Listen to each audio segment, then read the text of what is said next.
CJ, how do you decide what to become known for? It's a great question, and one that I think is really important, and it comes back to what's most important to you, number one, and then number two, how do you want your name and legacy echoed into what we would like to think is eternity, but at least after you're gone. So I think it's important to think about that, right? How do I want to be remembered once I'm not here? And one of the tests that we do actually with my students at the university level is we do what's called a pre-mortem test. So we pass out tombstones. We have them, yeah, literally like these little tombstone graphics. We have them right on there. Hey, these are the three things that I want to hear at my funeral from the speakers. So, and we always make the point, like no one said best at sets and reps. No one said best at exercise demonstration. But everyone said loving, caring, impactful, things of that nature. And when we reverse engineer kind of how I got to where I am right now and the things that I was once known for and what I'm currently kind of moving into and shifting into in terms of what I'm known for, we go back to that concept. That's pretty impactful. Thanks. Do you feel like that has a big impact on the kids that you work with? Yeah, absolutely. It's interesting because it's a timely conversation we're having. Yesterday, one of my athletes won Gatorade Player of the Year. Wow. Which is cool. It's a big honor. But he's also a guy that's been with me since he was 9 years old. Right. So 9 years in the gym, 9 years grinding, sent me an amazing text message, which don't give out your cell phone number to members, but sent me an amazing text message. And it made me cry, that's for sure. But I cry all the time. But, it made me cry, man. Like, the impact that we're having goes far beyond sets and reps. And I believe that when we look to scale something like this, we have to keep that focus in mind, but also build a solid foundation and like principles. Yeah. Well, listen, let's introduce you. I'm here with CJ Appenzeller, founder of Appenzeller Training Systems, and as well as Active Personal Training. Yep. So I'll give my background on CJ, and then I'll let you introduce yourself. But you and I go way back. Yeah. 13, probably 14 years. So I opened my gym going on, it's almost 15 years now. We rode and, we were in a mastermind group early on together. We actually go way further back because I'm pretty sure we played each other in baseball in college. You were at Eastern, one of the worst baseball teams we ever played. Division IV. Yep. So actually, I was not the world's greatest baseball player. I got a couple at-bats my career, and one of them was with Eastern because we were up like 20-0 against you guys. Perfect. Go Crusaders, Alverna University. But so we go way back to back then. But then found, we kind of learned that because we were in mastermind groups together and we opened gyms right around the same time. Yeah. So come a long way, man. I mean, from like the garage gym, the telltale sign of like somebody that was grinding it out in the beginning is when their gym's called Name Training Systems or Name Strength Training, Gauge Strength Training, CJ. Yep. And that was because we didn't think we were ever going to just not be the guy that was running sessions. And that's where we were like, yeah, this is the life. Like it's just going to be Devin Gage coaching. Yep. But that's my background with CJ. I respect so much about what you've done. And thank you. You've built a huge reputation for yourself in the industry. Yeah. So why don't you, give a little background into where you came from? Yeah. So before I do that, number one, thank you so much for saying that. And we do go way back. I brought this up over the weekend with you, but you were the person that taught me how to run a Facebook ad. And you didn't even remember it. It was like very funny. I DM'd you on Facebook. I was like, yo, I'm coming to visit you. You're like, okay, I'm working. I was like, cool, I'll be there. Then you're like, what do you want to learn? I was like, everything. Show me it all. You're like, all right, ads manager wasn't even a thing yet. It was just like Facebook, you click ad. It's like boost posts. Yeah. Like, I'm going to put $10 in and I'm going to get 40 leads. Literally, that was the cost per lead. That's awesome. But yeah, so, I got started in this, like you said, much through that Joe DeFranco. Thanks a lot, buddy, for making us all name our gyms this. But through that Joe DeFranco, Zach Evanesh era of, hey, you want to be the technician, you want to be the best in class at being a technician, and you want to train the highest level, the highest caliber of athlete possible, right? So that's how I got started, and I actually had some success in that, working my way up to training professional athletes and doing different things between Major League Baseball and then, more recently, professional fighters and world champions. So it's like I did have some success in that, but to your point about impact and like what I was actually trying to leave for my family, for myself, when I'm finally gone, I wanted to have something that left a bigger dent, so to speak. Mm-hmm. And that's what made me decide to scale and like go outside of like just athletes.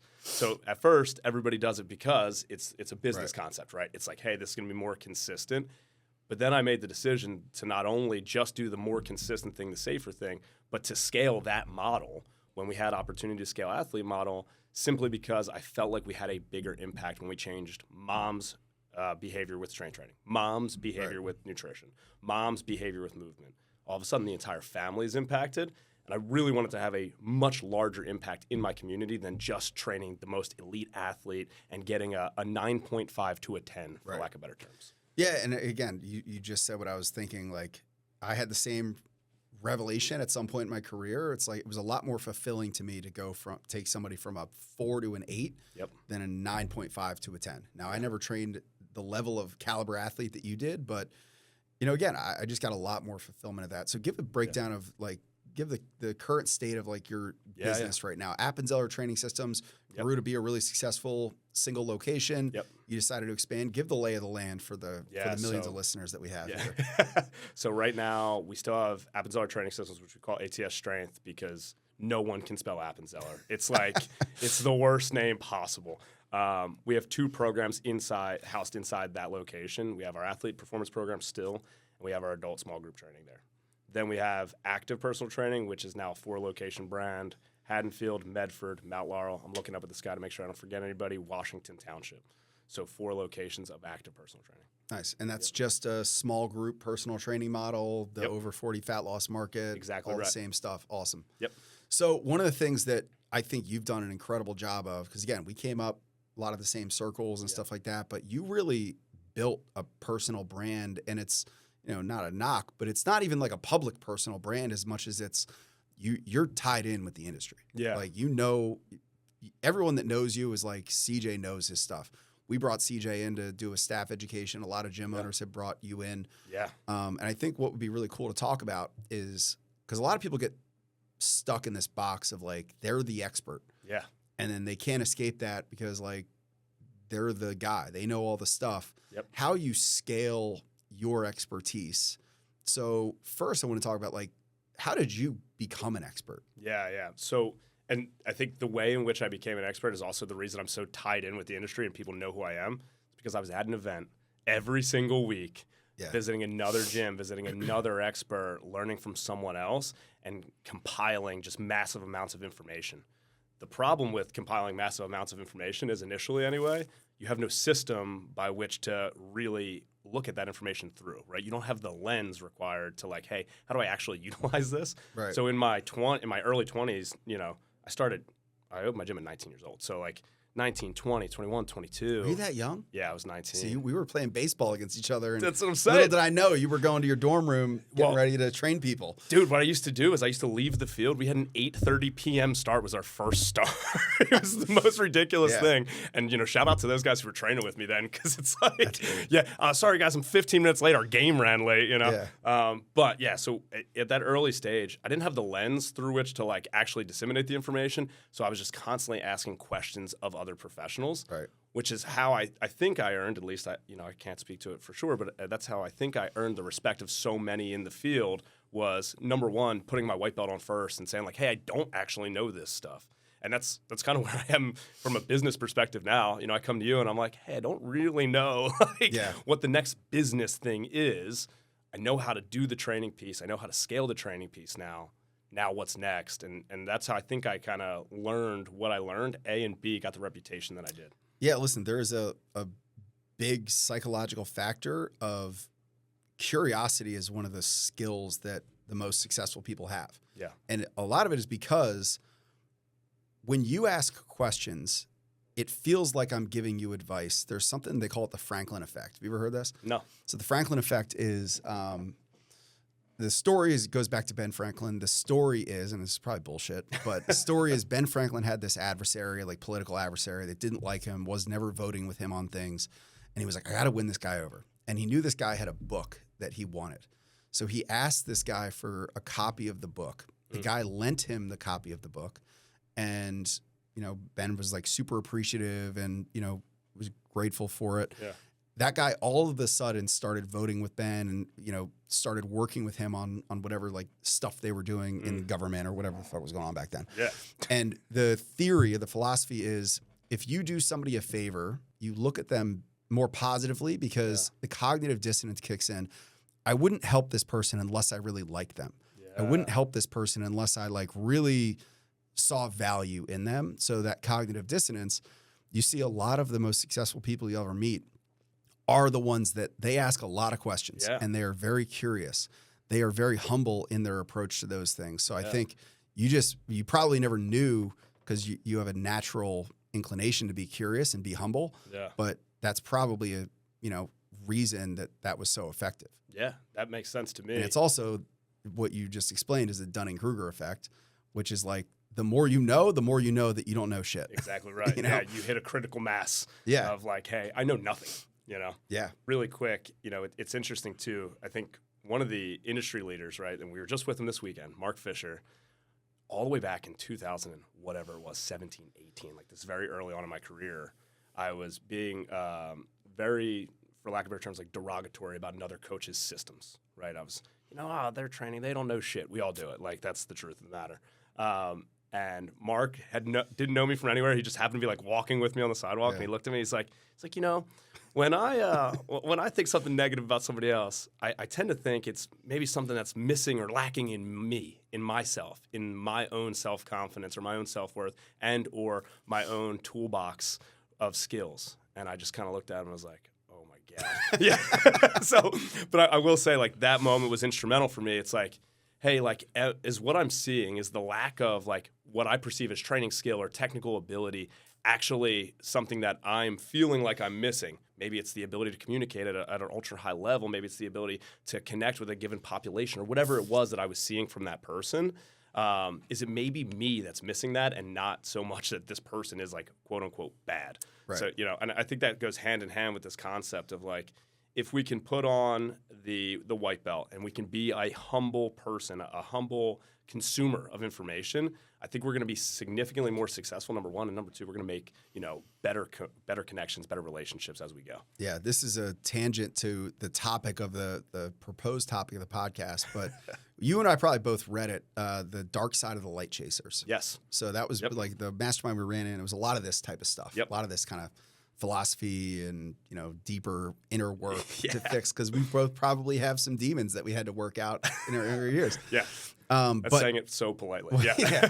What you just talked about was like the shadow self, and it's like anything that triggers you is usually because you have holes that it is the reference they use is like an electrical outlet plugging into a receptacle. It's like you wouldn't be triggered if you didn't have a receptor for those things. Yeah. So anytime, it's a really good mental exercise. Anytime you feel yourself getting worked up or triggered or upset or in a negative thing, it's like really reflect on like what is plugging into me right now that is maybe I'm shameful about or feeling a insecurity on, because that's the only reason it would trigger you. You know, so the own insecurity is a demon for sure, especially in training. Yeah, and to pivot back to the conversation, I think it's like having some awareness of what you do know, number one, and then number two, having some awareness of what you don't know, and how we need to plug a hole, plug a gap in order to scale appropriately. Yeah. So back to the proposed topic. Yeah. Not all the like woo-woo stuff that our friends are going to make fun of us for. You've become an industry expert. Yep. In what? In now it's really return to activity, but I cut my teeth, so to speak, in return to play. That's what I'm most known for, and specifically for baseball players. So overhead throwers, return to play. I came in situations where rehab people, physical therapists, other strength coaches, whatever the case may be, couldn't solve the problem or couldn't solve it fast enough in the timeline constraints given. Because they're limited based on insurance protocols. Yeah, there's a whole number of reasons why they couldn't figure stuff out, right? They're limited by insurance in the physical therapy sense. Maybe they just don't have the understanding of the population or actually like what the demands of sport are is something we see quite a bit, is like a really clear understanding of what the demands that we're trying to get back to are. Right. So to reverse engineer it becomes challenging. In a strength coach context, maybe they're just kind of pigeonholed into one actual offering or one modality, right? Like strength is the answer. Like just get stronger and it'll all get better. It's like maybe not. Just run. Just sprint. Like that'll do it. So I was always brought in those situations to solve the problems that other people couldn't solve. So what's your actual educational background? Because I think this is, if you talk to any young coach, like so many of them are like, I want to be known as like this expert in the industry, and you've done it. Yep. What's your, and I think some of it's like, well, he's a PhD, or you know, there's a limiting belief around the education you do. What is your actual educational background? Yep. So I have a master's degree in exercise physiology, bachelor's degree in kinesiology. I'm a PhD candidate this year in exercise physiology. Yeah, I don't know if you knew that. What does that even mean? I don't even. What is a PhD candidate? So yeah, I just have dissertation left. Okay. Yeah, so I'm rocking. Yeah. It's been an interesting ride because I took almost a full year off to open more gyms. Lost some credit. It's a whole thing. But so I'm going to be eventually, assuming that my doctor that my dissertation gets done, I'll be a PhD. I'll be a doctor. So you did go the formal education route, but I don't think that's what made you an industry expert. Absolutely not. I did. Could you have gotten there with less of a formal education? 100%. And I know coaches who I would say are of my caliber, technically, that have no formal education outside of high school. Seriously. Yeah. And there's one that is a good friend of you and I's. Yeah. I know a guy just like that, you know? So they're out there for sure. I think the education and all those things, I really stacked selfishly so that I could go and teach because I'm a professor now. Yeah. And I wanted to impact, again, we talked about impact. I want to impact the entire industry, which is why I still do, like, I'm honored to come speak to the Engage team because I know, like, even if they get one thing, that's another you have like 1,000 members. That's another 1,000 members that in some way I positively influenced their health and advocated for them in a way that, you know, overall was positive, right? And that's why I went the kind of formal education route that I did. But you could get to industry expert status simply by reps under the right coaching tree, right? And like, you know, coaching tree is an interesting philosophy because it's in collegiate sector, it's very popular, right? And from a skills perspective, we know, right, the Nick Saban coaching tree, right? Jimbo Fisher, Lane Kiffin, like, oh, wow, they all coach under the same exact That goes onto your resume. Exactly. And then you're like, hey, I was a Nick Saban underling. Exactly. And there's some of that in collegiate strength conditioning, but in the private sector, it's not nearly as popular. Right. So I think if you could get to the right coach, the right mentor, and spend a ton of time with them, that could get you to industry expert status faster than anything else you do. Faster than a bachelor's degree, faster than a master's degree. But you have to pay the toll. Well, and you hear it, I interned with Cressy. I interned with Boyle. Like that just, I was the intern at this place. You put that on your resume and like a lot more people, you know. Yeah. We just had a friend who hired one of my coaches who just literally just moved, right? Similar concept. It's a cool pat on the back to me from our friend saying that, like, hey, you know, I know he coached under you, so he's solid. I have less work to do here from an onboarding perspective. You know, that's a pretty cool pat on the back in and of itself. Yeah. So I want to make sure we tailor this to the right listener. You know, what I think is a really cool way to frame this is like the person that wants to be an industry expert. How do you take that and build a business with that? Yeah. It's challenging. I won't lie to you. Let me frame it a little bit differently. Okay. How do you make money doing that? Yeah. Because you don't make any money coming to my gym and talking to my staff. Nope. You don't make money getting pats on the back from cool industry people. Yeah, no, you don't. How does somebody take that, which they're really passionate about, and actually turn it into something that makes money? Yeah. So I think number one, there's a certain type of like ego death that has to occur where you take off your technician hat and you say like, hey, I'm not going to be the one delivering the service all the time. That's first things first, from an owner's perspective, right? Like you're not going to be able to deliver the service at scale to the amount of people that you would actually need to impact to make real money. Right. You're just not. Right. So then what do we do instead? Well, we need to hire and onboard really great people. And I say great people on purpose, not great coaches, because it's actually a little bit easier to onboard really great people who don't know anything about coaching or don't have any preconceived notions about coaching until you get them into your actual system. And then you actually have to have a system, you know? Yeah, let's talk about that. Okay. Because going back to that Dunning-Kruger effect, Yep. New coaches a year in, Yep. They're going to, if you're not familiar with the Dunning-Kruger effect, it is essentially the less you know about something, the more you think you know. Yep. The more you learn, the more you realize the less you actually know. And that's why experts are so humble and curious. You get a new coach 6 months in, a year in, maybe even 2 years in, they think they know a lot. Yeah. So they're going to be at that like peak patterns, like habits they got to break, opinions you got to break potentially if they disagree with you. Yep. So that young coach is probably worse than somebody with no coaching experience because they're at that peak of that Dunning-Kruger effect of like they think they know a lot that you have to then convince them otherwise of. Yeah. I don't think you get past that point with most people.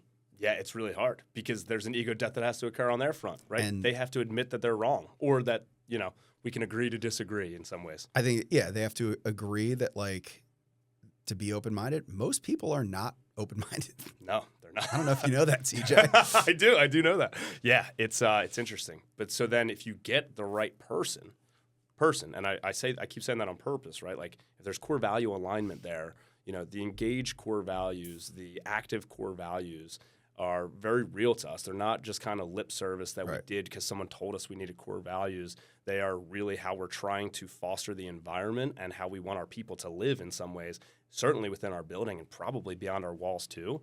So if we get the right person who is humble enough to say, hey, I want to, and I keep using this term on purpose too because it's one of our core values, put on their white belt, right? If we have that person, then we can plug them into the system. And for us, the system isn't like this would be take home for anybody who doesn't have a system yet. If you're a solo operator, or if you're just you and the assistant, the system is to, number one, document, right? Document everything. Everything needs some level of documentation. And we're probably beyond the point now where you could just like type it in Google Docs. Like we're probably beyond that now. Like it's not like that's probably not good enough anymore because Claude could do that for you as you talk to Claude and make like beautiful designs.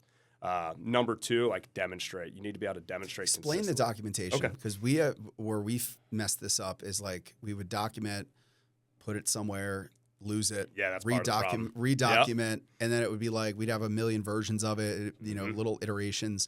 What is like when you say document it? Yep. I want to get very specific about what do you mean and like give an example of what are you documenting? Absolutely, yeah. So we get as granular as humanly possible with documentation. There can only be one version in existence at a time, to your point about multiple versions. If we're installing a new version, the old version has to be completely deleted. It never existed out, right? That lives in essentially a course shell. So I come from academia. I teach at the college. My entire curriculum for our coaches is set up like a course shell, like a Canvas shell. Right. You go in, there's a video module. There's notes associated with it, and then there's your note sheet that our guys either print out or use Notebook LM or whatever to write on. And then like the type of things we're documenting. I mean, we have everything from very high level type of these are our core values, this is our mission, these are our goals, down to the most granular, this is how you teach a goblet squat. So the course shell, is that like a school It's teachable? It's actually in Go High Level, built out as a course. Ah, okay. I wonder who used that function at High Level. Me. One, yeah. No, here it's very good. So as a business, your course shell is like company values, mission statement, customer service, and then you've got the coaching course shell. Exactly right. Okay, that's exactly what I want to get out of because ours lived in a Google Drive and it was like always a bunch of bullshit. Yep. We would lose stuff and it'd become very messy very quickly. So awesome. Yeah, we have that same Google Drive that no one goes into and no one's ever seen, which is a great point too about the documentation is like, and this is something that, full honesty, hand up, like we struggled with this early out of the gate is we now call it our playbook, but we used to call it our onboarding. Well, the problem with onboarding is when someone's on board, they don't go back to it. Right. Now we're constantly referencing it as the playbook because at the end of the day, like, you have to go back to it. You're not going to see how to coach a goblet squat for the first time ever and be like, oh, I got it. Butt back, push your knees out, elbows high, elbows in tight. Like, you're just not. Right. You're not going to remember that first time, especially the higher level stuff, right? Like, how do we coach or something that's a little bit more, obscure? How do we coach a safety squat bar squat to box? Like, we only see that in the program once every year. Yeah. So how do we do it? We need to reference back to that playbook. Reference back. So that's like the first piece is document. The other thing I like about this is I think you, and I would assume you use this function, is when you are onboarding, you can see who has gone through what. Exactly and right. You can see exactly who has actually gone through and completed the stuff. Yeah, I don't necessarily want my team to hear this part, but like we check constantly because every time you open it, it's a new visit. Yeah, so we check constantly for visits. Like, I think that, listen, if you want to scale, I think that's one of the best things you could take away from this conversation is like really turning over stones on like who is engaged in your stuff. Yep. Because when it comes to elevating somebody, when it comes to, as the owner, what we look for is stuff that's not necessarily just showing up on the floor. Yeah.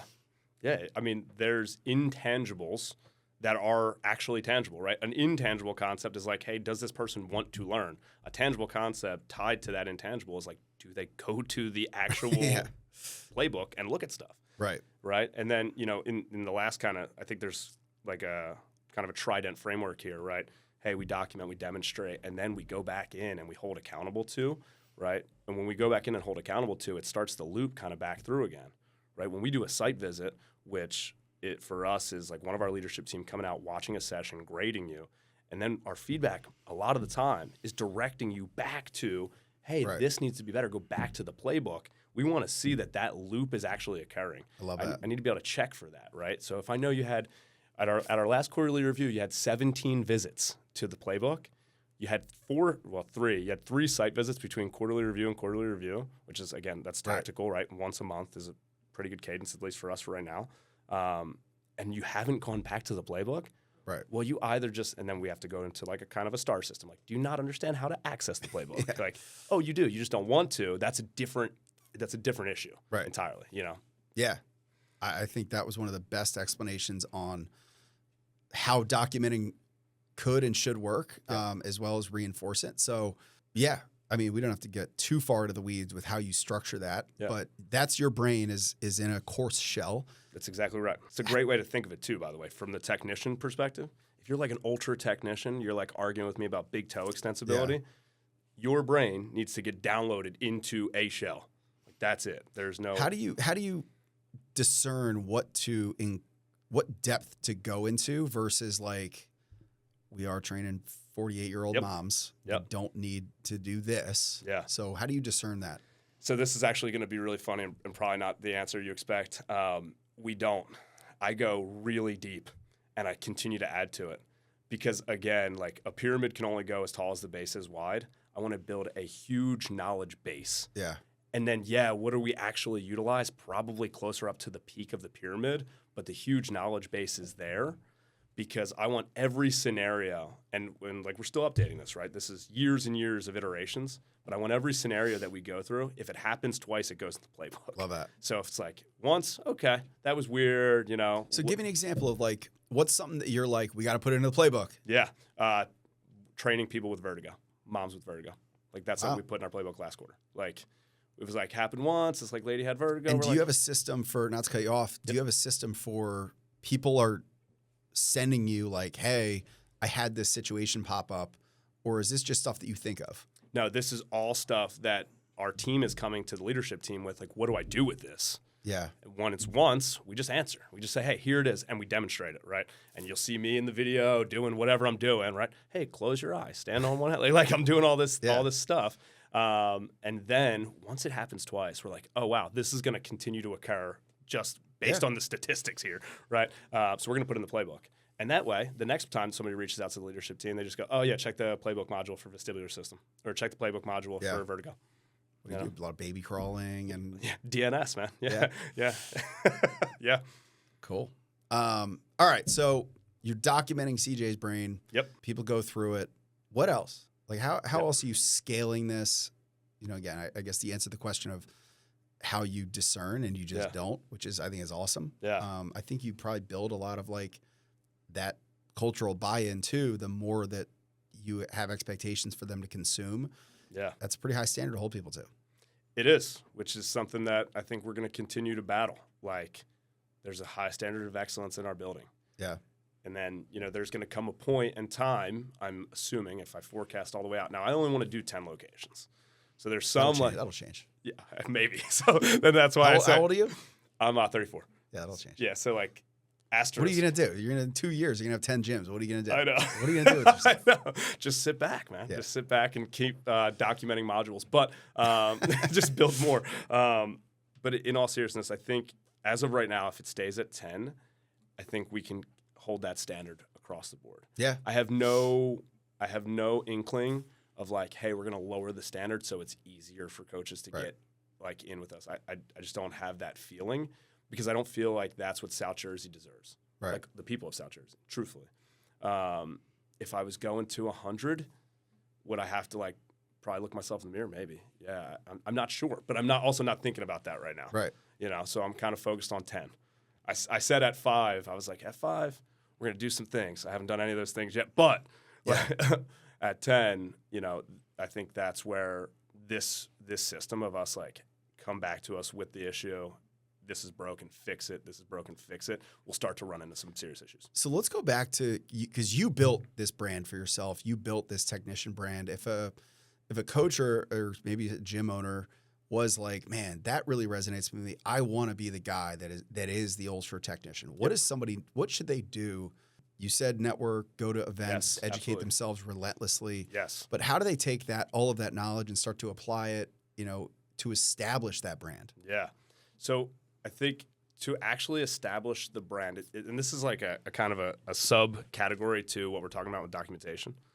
A lot of coaches will hear this if they are the technician and they're training however many people.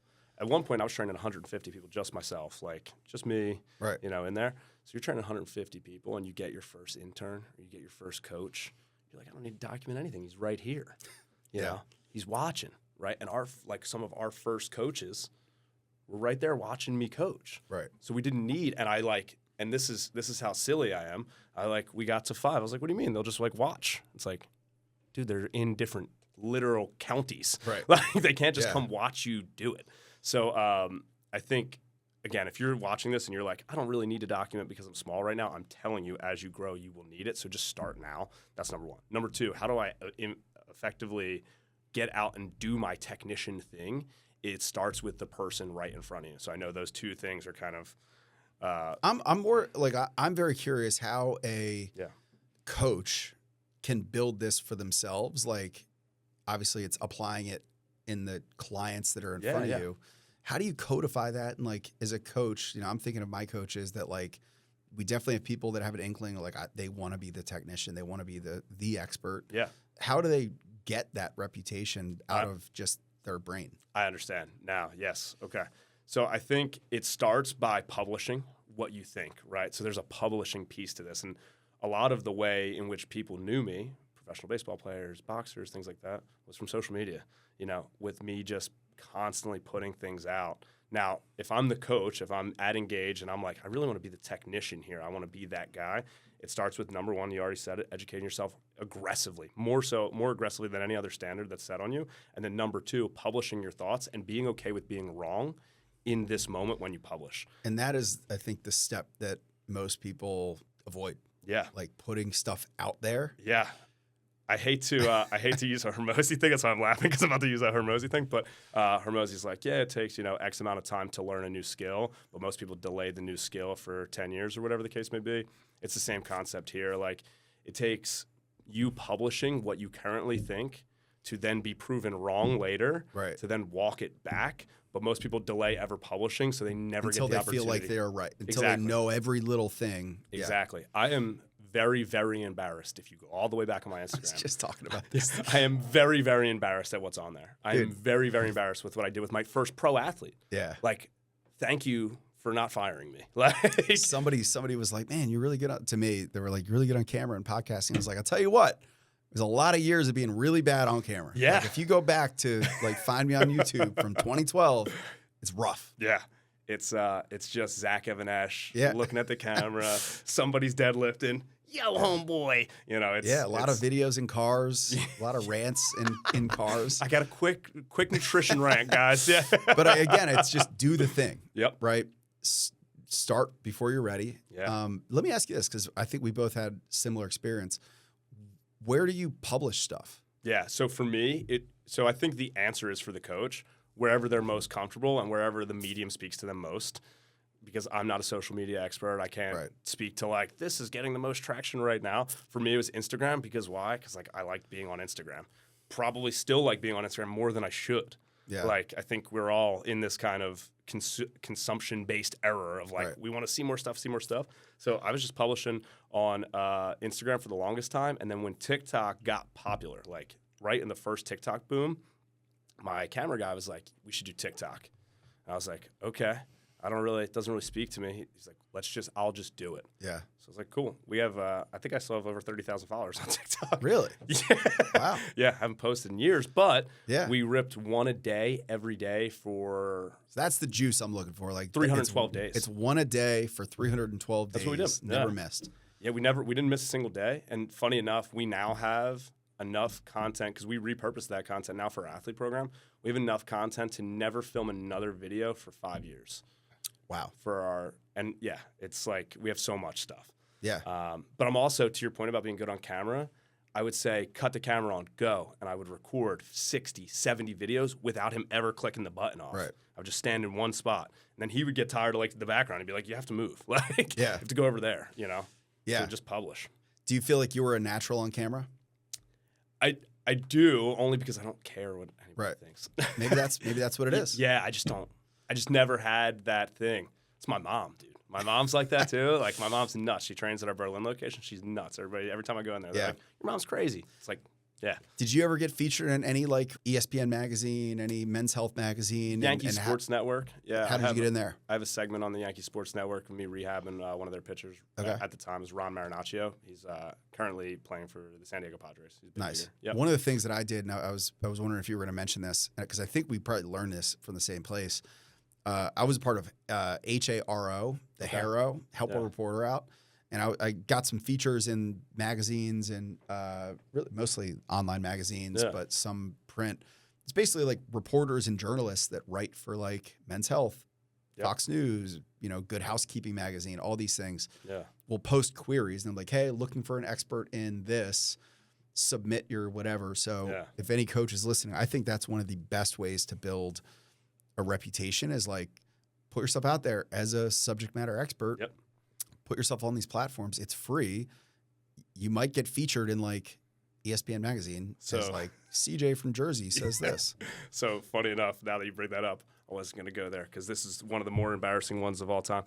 Stack magazine. Do you remember that? Yeah. I'm in Stack magazine. I have like a couple of articles, I think, and they're really bad, I think. I had a kid like doing like lateral lunges, dragging a sled or something. Yeah. It's bad. I do have a good hip hinge one in there, I think. But yeah. Well, and that's kind of where, I think we went a little out of order in this, but like, I'm glad this is how you built that reputation. Yeah. It's like you created a ton of content. Yep. You weren't afraid to share it. Yep. So that's how you can build it.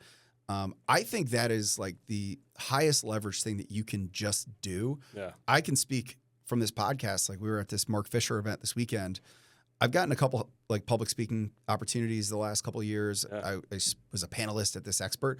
By no means am I the most successful gym owner there by any stretch of the imagination. There's some big dogs in there. The only reason that I have gotten these opportunities is because I decided to just talk about shit on camera and post it. Yeah. Never claimed to be the expert. Still don't claim to be the expert in most of it. Yeah. You don't have to be. Just being willing and putting yourself in that position adds so much credibility and so much authority. Yeah. So I think the lesson that I've taken from that is like, just put shit out there. Yeah. Yeah. I think action always cures anxiety, right? Like that's a pretty popular, I think it's Tony Robbins thing, right? Like, I think we get so anxious. We get so worked up about doing the thing. Yeah. I don't want to be viewed this way or that way. It's like, just take the action. Immediately you'll feel 100% better. Anyone who's willing to argue with you on social media doesn't have a life anyway, or I do get into some good arguments on social media, or truly wants the banter and the kind of the other side of the coin. Like when I comment on something on social media, I truly want to know, like, hey, it might not always come off as that in like 100 characters, but it's like, hey, I actually kind of want to know like where your thought process is with this. Maybe I'm missing it, to the Mark Fisher point, right? Yeah. Maybe it's something that's speaking to a plug in me, right? Like where I just don't know, like, what is this thing, Right. So just take the action, do the thing. And I lost my train of thought on that, but I think this is what it was. When it comes to the lack of action, because we mentioned earlier, the start is what stops most people. Most people are like, they have these beliefs, like, I'm an expert, I know more than this guy, but they never put it out there. They never do it. And then they just, for the rest of their lives, they sit there and they're like, well, I could have been something if they gave me a chance or whatever. And we'll never know. Yeah, and we'll never know. I think the reason people avoid it is they have some fear about something that's going to happen, some anxiety. And one of my favorite like mental models is thinking in bets. Like anytime I have a thought that I'm like resisting something or worried about some backlash, I'm always like, if I had $1,000, would I put $1,000 on that outcome happening? Yeah. And it's like, probably not. Like if I had to place a bet on what was going to happen if I put this video out, would it be that my name was going to be blasted as like this big idiot? I would not put $1,000 on that happening. Yeah. So for anybody that is facing a fear or insecurity about like putting themselves out there, really think about like, what am I afraid of? Am I afraid of somebody arguing with me or being exposed as a loser, phony, whatever? And then just, again, ask yourself a question. If you had $1,000, would you put $1,000 on that actually happening? Yeah. If the answer is no, you might as well play the odds. Yeah. And the odds are, I've put out a lot of podcasts and there's been some negative comments. Yeah. Usually trolls or bots or whatever. But like the odds are that it's all well received. Yeah. So I should keep doing it. Yeah. So you get that reputation, you install it into your business. What else should somebody know about like scaling this technician or, you've taken it to multiple 5 locations now? Yep. 5 locations. Yeah. What does the future look like for that? You said 10 locations. Yeah, I'm going to do 10. We'll see. Yeah. Then we'll have a coffee and we'll see. But yeah, I think so. The future of this is we continue to document, we continue to hold the standard and hold the line, and we get even more granular about the way in which we provide feedback. That's another thing that I think people are afraid to do. I know my leadership team is getting better at it, and it's something that we're role-playing constantly. Is like, now you have the actual data, you have the objective scorecard, but when you go to provide the feedback, you either soften it to the point of like no feedback is landed, or it's so aggressive and abrupt, it feels like you're attacking the character of the individual and not the actual process, right? So one of the things that, again, where are we going? We're going to get better at giving feedback, focus on process, not person, focus on objective, not subjective, and being direct with love, right? So like Radical Candor, I think is a great model for this, right? Care empathetically, but give feedback directly. Yeah. Don't soften it so much because you're afraid to hurt someone's feelings that nothing lands. So that's where it's going. That's the next iteration. That's the next kind of hill we'll have to climb to get even better at this across the board. Do you have aspirations to grow the personal brand to any bigger scale, like speaking on bigger stages or working with bigger professionals? None at all. Yeah. 0. Absolutely 0. I just did a guest lecture for a brand in Newtown last week, and that's how I opened it up. I said, hey guys, just to let you know, like, I'm going to show you videos and pictures of me training pros. I don't want them. So like, I love my guys. Don't get me wrong. Like, I'm not going anywhere. My guys are going to continue to work with me as long as they want to, of course. But I wouldn't, like, I'm not adding currently. Like, I'm not adding fighters, If fighters reach out, I'm just saying, hey, I got a guy I can refer to. And you got these clients just from having a name. Yeah. And fighters reached out because they're like, hey, heard you're the guy. Yeah, I mean, Tevin did a lot of that, right? Tevin Farmer, 130-pound IBF world champion. I did a double bicep tear rehab, and then he got shot in the hand. Crazy story. It's a whole other podcast in and of itself. I did his rehab for that, and we fought for the WBC title twice in 1 year, and we fought for the WBA title. There's so many of them. Yeah, we fought for the WBA too. So we fought for 3 belts in literally 2 calendar years. Yeah, it's wild. Yeah, at 135, up a weight class. Cool. Well, anything you want to share that speaks to your the audience about any final takeaways? Yeah, I think final takeaways. Number 1, if you're the coach and you want to be the technician, then like we said, start publishing immediately, number 1. And number 2, don't be afraid to try new things. If you are the business owner, start documenting everything. I just found the camera. Start documenting everything. number one. And number two, there is no level of ambiguity that can persist within the documentation. Be very, very clear. Even if you say there's a grayscale idea, document it as if it's black and white and work on the grayscale later when you have the actual person. Go. That is one of the best pieces of advice I've heard, because I talk about that a little bit. Yeah. Not to say that I always give the greatest advice ever, but we've had coaches that are, because again, I don't want to go on too much of a tangent. But what you just said is, I think, one of the most important things with building authority and reputation. If you talk to the smartest people in the world, yep, you'll hear a lot of nuance, gray area, like, well, it depends is like our favorite thing, because it does. Context. Yeah. But that is the worst thing for building authority and displaying your knowledge. Yeah. People have a cognitive, the lower the cognitive load, the more authority you are going to exude. Yeah. A lot of people struggle with that. I'm sure you struggle with that. Yeah, absolutely. How do you, again, if you want to be the guy, you've got to speak in like black or white. Yep. It's got to be very concrete. Yeah. Speak with conviction. Yeah. That's hard for people that are true technicians because they know it is nuanced. Of course. But I think if you want any chance at scaling, complexity is the enemy of scale. It is in direct opposition of scale. So if you want to scale, if you want to be able to pass on what you know from a technical standpoint to multiple coaches, speak to them in black and white terms. There is nuance. There is grayscale. That can all be addressed later once that coach's technical proficiency raises to a given level. Because I just talked to a coach about this. I asked new coaches, like, what are your convictions? Yeah. Like, what convictions do you have about the way things should be done? Yeah. They struggle with it. They struggle with that question. Yeah, I bet. What are some of these things that you are like, on the surface, this is the black and white CJ Appenzeller. Yeah. This is, if you want to... From a training perspective? Yeah. Yeah. You should foam roll and stretch before you train. And that's a very nuanced thing. A lot of people would argue against that. They would be wrong. That's how that works. Yeah. So a lot of people can argue against a lot of stuff. They would still be wrong. So you should stretch and roll before you train. We stretch and roll every single person from Susan all the way to Tevin Farmer. Stretch and roll every single day. That strength, it does not fix everything. On the underlying side of that, there is nuance to foam rolling. Yeah. There's a lot of opinions about, again, I'm not the technician at all, but No, I know that there's a big thing in the industry about having nuance against foam rolling, and that it doesn't really matter. It doesn't really... There's no fascial whatever to it, but that is your black or white opinion, and 100%. I love that. Yeah, I think it's and when I say it, I tend not to think I tend not to say I think, right? I think, I feel. Yeah, I don't do any of that Bullshit. Yeah. You should stretch and roll. That's it. That's actually funny enough. The last time I used TikTok was when I got in a big argument about that. That's not the reason I stopped using TikTok. It's just funny enough. It scared you off. Yeah, he scared me. Yeah, I won the argument. Yeah. But yeah, so I think stretch and roll. I don't think strength solves all problems. I think there's a point of diminishing return for strength for almost every single human. Like, I would go as far as to say every human doesn't need to be as strong as people think. Even Mark Bell is starting to walk back he's famous for saying strength is never a weakness. Yeah. Now he's like a marathon runner. Yeah. So. Yeah. Until it is. Yeah, exactly right. So I don't think strength cures all. That's a big concept that people tend to struggle with, especially in athlete performance. They're like, just get them stronger, just get them stronger.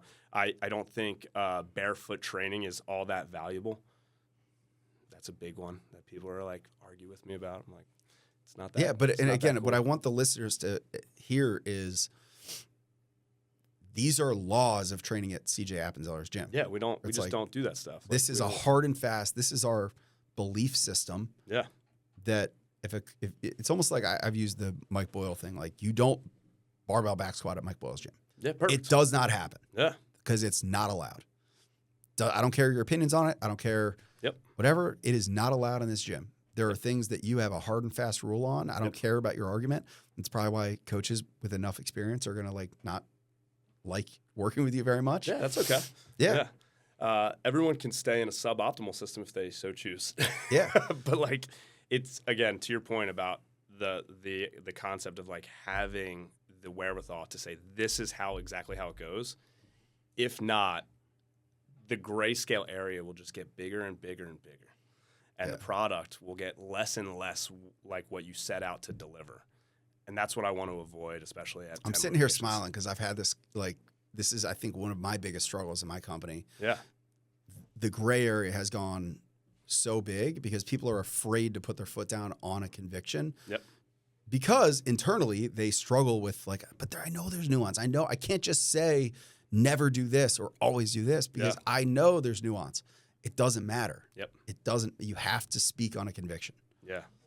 That's awesome. I think that's, if anybody wants to build authority, I think this was a masterclass in the language of authority and the language of how to scale expertise. I did cut you off. No, you're was good. Was there anything else that you were touching on? No, what was I saying? Oh, make sure you document everything. No ambiguity of the documentation. Once you have the standard, make sure the standard's objective. Continually revisit the standard and grade everyone on that same exact standard with, again, zero ambiguity. Provide them direct feedback on that. You can still care about them. You can still love them. Don't soften the feedback. Make the feedback actionable. And then point them back, guess what, to your documentation that already exists to show them how to do it right. I love it. CJ, you're the man. How can somebody find information about you or follow you on TikTok or whatever? Yeah, the coolest Instagram name in the land, it's at Appy Hour. So AppyHour, happy hour, no H. I love it, man. Thank you so much. Thank you. Then for all the millions of listeners, don't forget to like, subscribe, and comment. Hey guys, thanks for watching. If you like this content, make sure that you like and subscribe to get more of the content that you want to see about growing your fitness business. You can click any of the videos here to see other episodes, but I want to hear from you. So drop some comments into other content that you would like to see.